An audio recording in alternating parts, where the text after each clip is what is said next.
بسم اللہ الرحمن الرحیم۔ شروع کرتا ہوں اللہ کے پاک نام سے جو بہت بڑا مہربان نہایت رحم والا ہے۔ دوستوں، بہنوں، بھائیوں، بزرگوں، السلام علیکم۔ الحمدللہ اللہ کے فضل و کرم سے آج ہم بیان نمبر 4 کو شروع کرنے جا رہے ہیں۔ ہمارا مقصد قرآن و سنت سے سیکھنا اور سکھانا ہے، احکام کو سمجھنا، تاریخ پر غور کرنا اور الہی رہنمائی سے مسائل کا حل تلاش کرنا ہے۔ اللہ تعالیٰ اس بیان کو مفید اور تمام دلوں کے لیے نور کا ذریعہ بنائے۔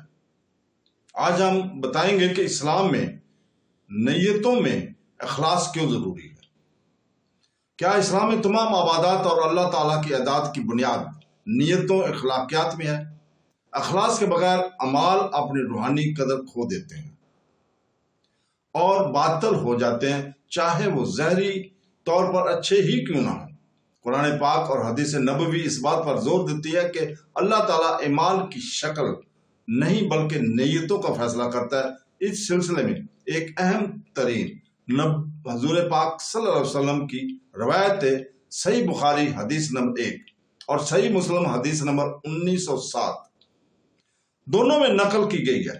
مشہور حدیث ہے، اعمال کا فیصلہ نیتوں پر ہوتا ہے اور ہر شخص کو وہی ملے گا جو اس نے نیت کی، جس نے اللہ اور اس کے رسول کی خاطر ہجرت کی۔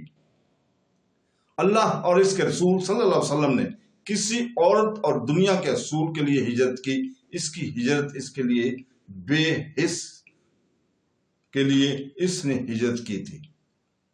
قرآن پاک اس بات پر بھی زور دیتا ہے کہ عبادت خالصاً اللہ تعالیٰ کی ہوتی ہے اور ہونی چاہیے، دکھاوے یا دنیاوی فائدے کے اصول سے پاک۔ سورہ البینہ کے آیت نمبر 5 میں اللہ تعالیٰ فرماتا ہے، اور ان کو اس کے سوا کوئی حکم نہیں دیا گیا کہ وہ اللہ کی عبادت کریں، دین میں اخلاص کے ساتھ حق کی طرف مائل ہوں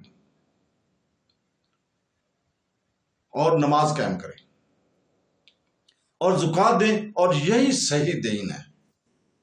یہاں اخلاص کو دین کا جوہر قرار دیا گیا کیونکہ اخلاص کے بغیر عبادت میں میرے لیے نفع سے خالی ہے۔ سورہ الزمر میں رسول پاک صلی اللہ علیہ وسلم کو حکم دیا گیا کہ کہو مجھے اللہ کی عبادت کا حکم دیا گیا، اس کے لیے خالص ہو کر۔ نیتوں میں اخلاص بہت ضروری ہے کیونکہ یہ اس بات کو یقینی بناتا ہے کہ اعمال کا رخ اللہ تعالیٰ کی طرف سے ہے، نہ کہ لوگوں کی رضامندی کی طرف۔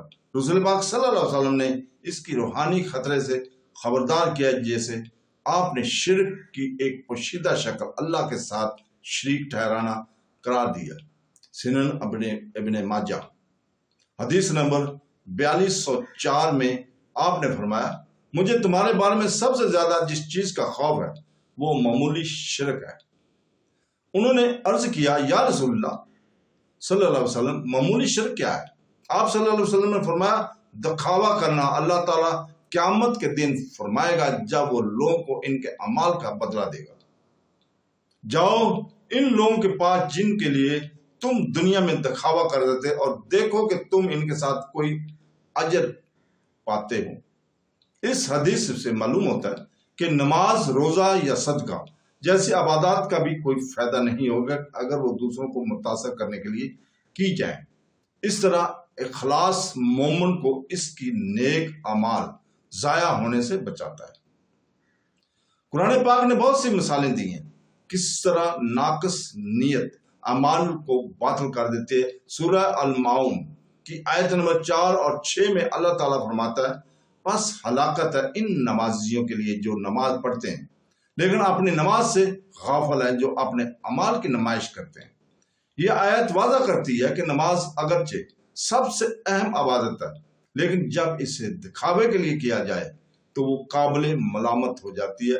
اے لوگوں جو ایمان لائے ہو، اپنے صدقات کو نصیحت اور نقصان سے ضائع نہ کرو، اس شخص کی طرح جو اپنا مال صرف لوگوں کو دکھانے کے لیے خرچ کرتا ہے اور اللہ اور یوم آخرت پر ایمان نہیں رکھتا۔